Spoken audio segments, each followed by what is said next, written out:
Selamat datang kembali di Gajah Berkokok. Teman-teman, kita lanjutkan kembali bagian kedua dari webinar yang sudah diselenggarakan oleh teman-teman FAB Bandung, komunitas fotografi tertua di Indonesia. Pada bagian 2 ini saya akan menjawab beberapa pertanyaan yang masuk terkait apa itu jualan online, bagaimana kiat suksesnya. Banyak hal yang dibahas lebih detail. Mudah-mudahan bisa bermanfaat untuk teman-teman semua. Tanpa berlama-lama lagi, mari kita tonton.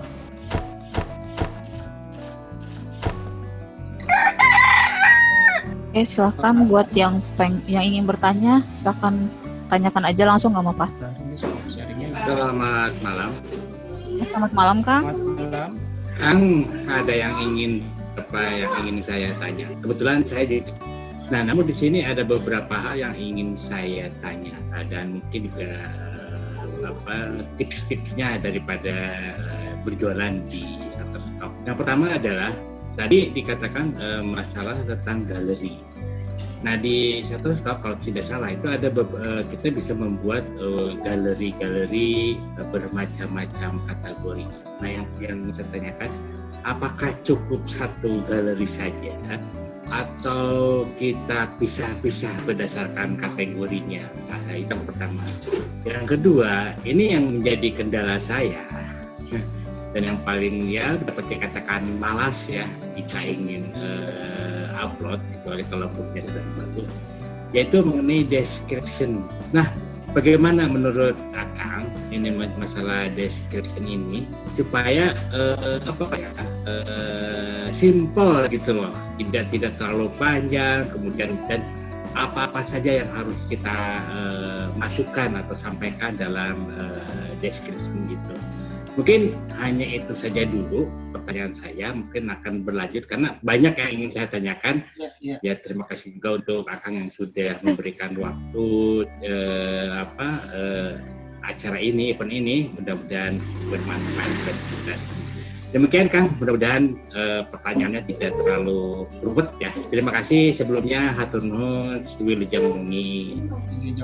Langsung dijawab aja, Mas. Kang, maaf. Ya, terima kasih. Ini dari Abah ya. Kalau bicara galeri tadi, ada istilah kategori. Kalau kategori yang dimaksud adalah biasanya orang mempertanyakan ini usage komersial sama editorial ya. Itu yang dimaksud atau genre barangkali? Oh, mungkin genre mungkin yang saya maksudkan. Ya, kalau genre, kalau pendapat pribadi saya, analoginya begini. Ada supermarket, ada toko obat gitu misalkan. Toko obat itu isinya ya obat semua. Supermarket apapun ada. Nah, kalau orang yang memang fanatik terhadap obat tertentu yang hanya ada di toko obat itu, maka dia akan datang ke toko obat itu. Tapi pertanyaannya seberapa banyak yang seperti itu. Sementara kalau seperti supermarket itu tadi, kita butuh apa gitu misalkan ya, kita akan masuk ke dalam supermarket tertentu tadi gitu. Jadi kalau pendapat saya lebih memilih tidak apa-apa campur, semuanya aja ada saja di situ gitu. Ada 2 hal untuk itu yang menurut saya menjadi kelebihannya. Pertama adalah dari sisi jumlah. Kalau kita pilah-pilah berdasarkan kategori, maka masing-masing galeri kita itu jumlahnya tidak akan banyak, saya kira gitu ya, akan sedikit gitu. Banyak sedikitnya foto ini juga berpengaruh terhadap algoritma foto kita muncul ketika orang men-search dari galeri kita itu gitu. Nah, ketika dia terpisah-pisah di banyak akun, meskipun itu memang tadi jadi spesial, misalkan ada akun 1 landscape, akun 2 misalkan makro gitu, akun 3 model dan sebagainya, ya jumlahnya akan sedikit gitu, kemungkinan itu.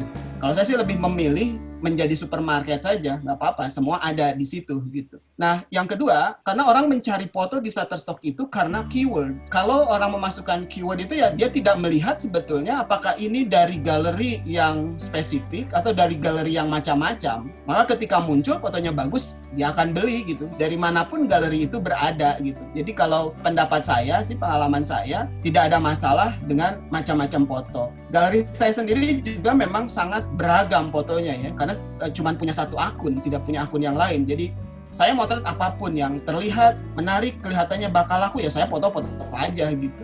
Dan kemudian ya macam genre foto masuk di situ.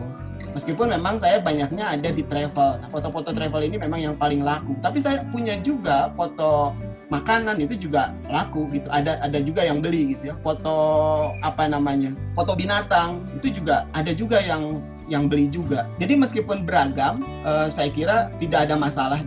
Nah, yang kedua terkait description, memang ini bikin agak malas gitu ya. Apalagi dulu itu susah banget, terutama keyword yang bikin susah itu. Harus bahasa Inggris pertama gitu ya. Yang kedua, semakin banyak keyword kan semakin baik. Dulu memang agak susah, sekarang sebetulnya relatif mudah. Ada yang namanya keyword tools di Shutterstock itu. Nah, kita bisa memilih mencari foto-foto yang sejenis dengan foto kita, lalu kita klik itu, maka akan muncullah keyword-keyword yang sudah dipakai oleh orang untuk foto tersebut. Nah, kita tinggal memindahkan saja. Itu dari keyword gitu ya, bisa seperti itu caranya. Nah, kalau untuk caption, ini juga sama sih kalau saya sih. Kalau sudah bingung gitu mau diisi apa captionnya, misalkan ini saya foto foto masjid di Makassar ini, maka foto ini Masjid 99 Kubah pada senja hari gitu misalkan. Nah, kalau kesulitan dengan bahasa Inggris, simpelnya kita bisa pakai Google Translate sebetulnya. Untuk kalimat sederhana itu, Google Translate sudah cukup baik. Jadi kita bisa menggunakan yang sudah ada saja, baik itu tadi dari foto-foto orang yang sejenis tentunya, karena hampir semua foto ada sebetulnya sekarang di Shutterstock itu relatif sudah ada. Jadi kita bisa cari foto yang sejenis, kita modifikasi saja yang ada di situ. Kalau malas untuk berpikir panjang sendirian gitu ya. Nah, yang kedua, kalau memang pengen spesifik pemikiran kita sendiri, kalau ada kesulitan di dalam masalah bahasa, bisa ditranslate dengan Google Translate itu, atau mungkin ada software yang lain yang lebih canggih dari itu juga bisa dipakai. Nah, kalau saya sih biasanya melakukan seperti itu. Mungkin itu, Bang. Oke, terima kasih Kang. Punten disambung lagi. Ini betul Kang ya, tadi mengenai description memang kadang saya pakai atau bawa di web lain, kemudian saya topas aja ya di situ. Nah, ini Kang, saya pernah terjadi nih. Waktu itu saya cuma satu album ya, satu galeri ya, satu album. Nah, kemudian saya pisah-pisah sesuai dengan kategorinya, makro, landscape, segala macam. Tidak berapa lama itu ada yang ngedownload. Nah, jadi saya mikir ini apa yang terjadi gitu loh Kang. Mungkin Kang bisa ada sedikit pengalaman atau bagaimana. Terima kasih Kang. Baik, kalau itu ya sih bisa ya seperti itu. Tapi saya juga belum bisa memberikan alasan apa yang paling tepat. Kenapa yang ini bisa di-download cepat. Lebih kepada momentum sih kalau saya melihatnya, Mbak. Jadi gini, ada foto yang tidak bagus. Menurut saya lah ya, tidak terlalu akan laku deh dugaan saya gitu misalkan, tapi tiba-tiba menjadi sangat laku. Ada juga foto yang saya duga akan laku malah tidak laku. Ada juga kejadian-kejadian yang saya baru submit jam 7 ini misalkan, jam 7.15 sudah download. Ada juga foto yang disubmit hari ini baru 2 bulan kemudian terdownload. Jadi ini sangat kasuistis dan sangat beragam. Lebih kepada sebetulnya kalau saya melihat adalah ketepatan momentum orang membutuhkan foto itu. Ini beberapa bisa dibaca ya. Misalkan kayak sekarang nih, 17 Agustus. Ini bisa terbaca nih. Bulan Agustus itu pasti foto bendera akan laku. Merah putih ya. Pasti foto Panjat Pinang akan laku. Nah, ini bisa terprediksi nih yang seperti ini. Jadi sebulan sebelum itu sebaiknya kita sudah memasukkan foto-foto dengan tema itu. Lebaran misalkan, itu bisa terprediksi. Kita lihat kalender lah selama 1 tahun. Yang merah itu apa saja. Nah, kalau memang kita sudah berpikir seperti itu, tentu jauh lebih baik lah ya. Kita bisa memprediksi kemudian memproduksi foto itu. Kapan dia akan dicari banyak orang. Bulan puasa itu juga terprediksi. Foto-foto masjid, foto orang ngaji, kurma gitu ya. Bahkan blimbing, blewah itu gitu ya. Itu juga laku tuh ternyata. Nah, ini ada yang terprediksi, ada juga yang memang tidak ya. Kayak landscape itu relatif tidak terprediksi. Kapan orang butuh kita tidak tahu. Tapi bisa jadi tiba-tiba laku. Contohnya misalkan foto saya yang saya pernah motret di pasar ekstrim di Tomohon. Itu kan jualan kelelawar bakar tuh di situ, paniki ya namanya kalau nggak salah. Itu dijual tuh di pasar ekstrim itu. Nah, saya pernah memotret itu. Lalu kemudian saya upload, tidak laku foto itu. Tapi ketika corona mulai ramai, kan katanya juga dari kelelawar tuh, foto itu tiba-tiba sangat laku. Nah, ini yang kita tidak bisa memprediksi yang seperti ini gitu. Jadi ini memang sangat unpredictable, maka kemudian tadi perkaya aja galerinya. Kita tidak pernah tahu kapan foto ini akan laku. Nah, tapi yang pasti kelihatannya ya kalau fotonya punya nilai jual, suatu saat pasti akan laku foto itu. Tapi kita tidak tahu nih. Jadi kalau saya sih membagi gitu ya. Ada foto yang disebut foto sangat istimewa. Istimewa itu bisa di tiap hari laku terjual. Nah, foto Ka'bah saya itu relatif tiap hari terjual. Hampir tidak ada liburnya, setiap hari terjual terus. Jadi sekarang sudah 2 tahun barangkali ya saya motret itu, dia sudah terjual lebih dari 500 foto. Berarti kalau 2 tahun itu sekitar 600-an sekian hari gitu ya. Jadi hampir setiap hari dia laku. Ada foto saya yang sudah laku 200-an foto dalam 2 tahun yang sama. Berarti dia lakunya adalah sekitar 3 hari 1 kali. Tapi ada yang cuma laku 10 kali gitu misalnya. Jadi ini macam-macam. Nah, ini yang galeri yang banyak tadi yang akan menolong kita sebetulnya. Kalau hari ini foto A tidak laku, ya foto B yang laku. Besoknya A dan B tidak laku, C yang laku, dan selanjutnya gitu. Jadi memang ini permainan apa ya? Ya kita sediakan saja di etalase kita. Kita nggak tahu mana yang akan laku hari ini. Tapi kalau kita punya banyak yang ditawarkan kepada pembeli, kemungkinan selalu akan ada yang laku di setiap hari kita berjualan itu. Itu barangkali. Oke, terima kasih Kang Sony. Hatur nuhun untuk moderator. Silahkan saya kembali menyimak. Wilujeng Mumi. Makasih Pak. Di chat tolong ada di chat banyak. Ya oke. Yang di chat saya bacain aja ya Kang. Boleh saya belum ngecek. Oke.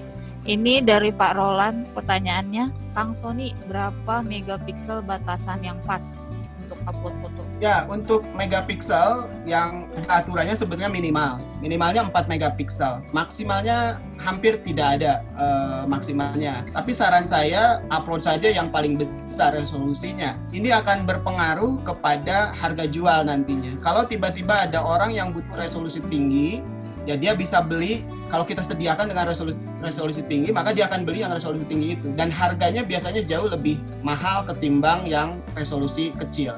Jadi kalau untuk maksimal mungkin sebesar-besarnya yang kita punya itu aja yang di-upload. Selanjutnya pertanyaan kedua dari Mbak Pinkan. Pertanyaannya, foto-foto layak jual ini harus hasil jepretan kamera pro atau ada kesempatan nggak untuk hasilnya smartphone? Jadi harus kamera pro atau bisa smartphone ya? Tidak ya, yang penting 4 megapiksel. Yang kedua syaratnya itu 1 tajam, 2 tidak noise. Itu aja sih sebetulnya ya, yang paling standar syaratnya. Jadi kalau kamera HP sudah lebih dari 4 megapiksel dan hasilnya tidak noise juga tajam, kemungkinan dia akan tetap approve. Beberapa foto saya juga banyak yang dari handphone dan beberapa juga di-download oleh para pembeli gitu ya. Nah, paling ini yang masalah dengan handphone, sedikit saja agak cahaya kurang ya, low light gitu, shaking dan noise ini bisa jadi muncul gitu. Ini problemnya. Jadi memang pastikan kalau mau memotret dengan handphone, memotretlah dalam cahaya yang cukup. Itu barangkali, Mbak. Oke. Kalau masalah editing sendiri itu ada batasannya nggak sih, Kang? Editing tidak ada batasan sebetulnya ya, tapi saya sarankan ya jangan terlalu jangan terlalu berlebihan lah editing itu. Kalau editingnya berlebihan biasanya juga akan memunculkan itu tadi, problemnya adalah akan muncul noise dan teman-temannya ya. Seperti itulah gitu, akan memunculkan itu. Nah, itu juga kemungkinan akan di reject juga oleh Shutterstock-nya. Jadi kalaupun edit ya edit yang simple saja, tidak usah berlebihan. Apalagi kalau foto editorial ya terutama. Oke, pertanyaan selanjutnya dari Muhammad Afid. Ini ada 3 pertanyaan, Kang, tapi kayaknya lebih baik dijawab satu aja kali ya. Yang pertama itu, apakah ada semacam peraturan di suatu website Microstock kalau foto sudah diupload di suatu tempat Microstock tidak boleh diupload di tempat lain? Itu tidak ada ya. Jadi boleh aja jual di manapun, tapi ada kecualinya. Kecualinya kalau yang upload itu memang menyatakan diri sebagai konten eksklusif. Nah, kalau konten eksklusif ini memang tidak boleh. Jadi konten eksklusif itu kita memang sudah menyatakan dan berjanji ya, dalam artian apa sih? Ada perjanjian dengan websitenya bahwa foto ini hanya akan dijual di website tersebut. Nah, dalam ini kenapa harus juga konten eksklusif, bukan kemungkinan, memang kalau laku dia akan jadi lebih mahal, dihargainya lebih tinggi gitu. Nah, kalau tidak ada perjanjian konten eksklusif, kita bisa jual di mana saja, bebas. Yang kedua, apakah ada semacam pengecekan foto yang mirip, misalnya foto tersebut mirip dengan punya yang lain gitu? Kelihatannya ada. Saya belum pernah mengalami itu. Saya nggak tahu juga ya, belum pernah mengalami karena ya memang fotonya foto saya sendiri sih. Jadi kemungkinan ada sih. Kelihatannya sih beberapa kasus kalau saya baca-baca memang pernah ada yang kena ban sama Shutterstock karena ketahuan dia mencuri karya orang lain. Terutama yang banyak itu di vektor ya, desainer itu curi logo orang lain terus dia tampilkan di tempat lain.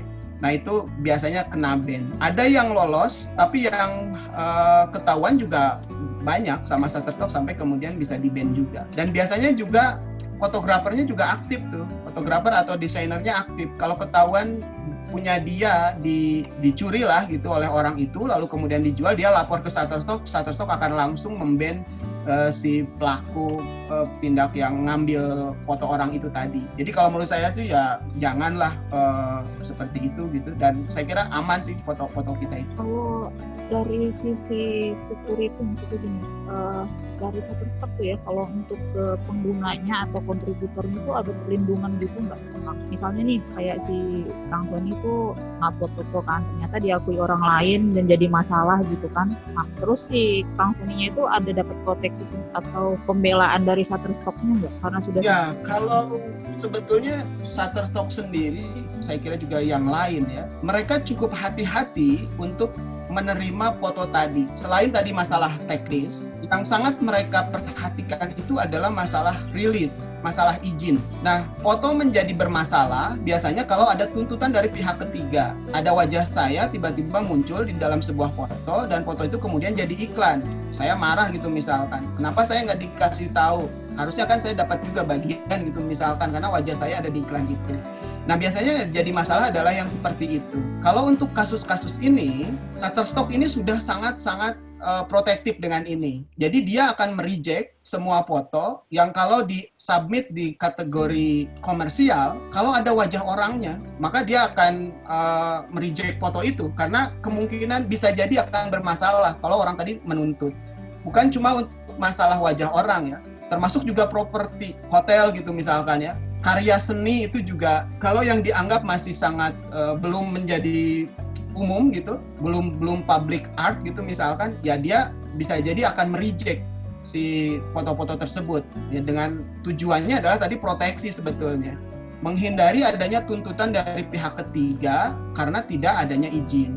Nah, untuk menyelesaikan atau jalan keluar bagaimana foto kita supaya tetap bisa di-approve, yang pertama adalah kita membuat model rilis. Jadi kita minta izin kepada modelnya untuk menandatangani pernyataan bahwa fotonya boleh dipublish. Atau kalau yang gedung dan yang lain-lain tadi istilahnya adalah property release. Jadi kita meminta izin kepada pemilik gedung tersebut atau kepada desainernya, kepada arsiteknya, entah siapa gitu, untuk menandatangani itu dan kemudian foto kita jadi bisa publish.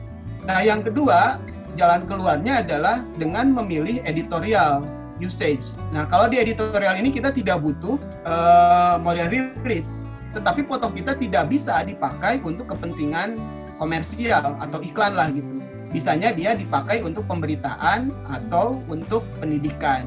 Nah, tapi dengan ini kalau masalah tuntutan-tuntutan tadi, dari awal Shutterstock sudah mencoba memproteksi dengan menyeleksi foto-foto tadi. Yang berpeluang ada masalah di kemudian hari, maka dia akan reject. Termasuk juga masalah apa ya, yang sensitif-sensitif lah. Ada anak telanjang gitu misalkan, meskipun anak kecil lagi bermain-main di pantai, nggak pakai baju gitu, telanjang, dia juga akan reject itu.